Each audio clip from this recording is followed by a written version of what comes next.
Supreme court of Pakistan نے بانی P T I Imran Khan کی 9 مئی کے 8 مقدمات میں ضمانتیں منظور کر لیں۔ Chief justice Pakistan justice Afridi کی سربراہی میں 3 رکنی بینچ نے 9 مئی کے مقدمات میں عمران خان کی درخواستوں پر سماعت کی۔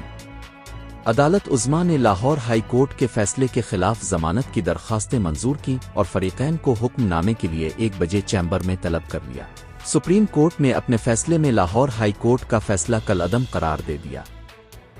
قبل ازیں چیف جسٹس پاکستان یا آفریدی کی سربراہی میں کیس سننے والے بینچ میں تبدیلی کی گئی اور 3 رکنی بینچ میں جسٹس میاں گل حسن اورنگزیب کی جگہ جسٹس حسن اظہر رضوی کو شامل کیا گیا۔ سماعت کے دوران اسپیشل پروسیکیوٹر ذوالفقار نقوی نے عدالت کو بتایا کہ کل طبیعت کی ناسازی کے باعث پیش نہیں ہو سکا، جس پر چیف جسٹس نے کہا کوئی بات نہیں۔ مزید خبروں اور اپ ڈیٹس کے لیے newsbreaktv.com کی ویب سائٹ وزٹ کریں۔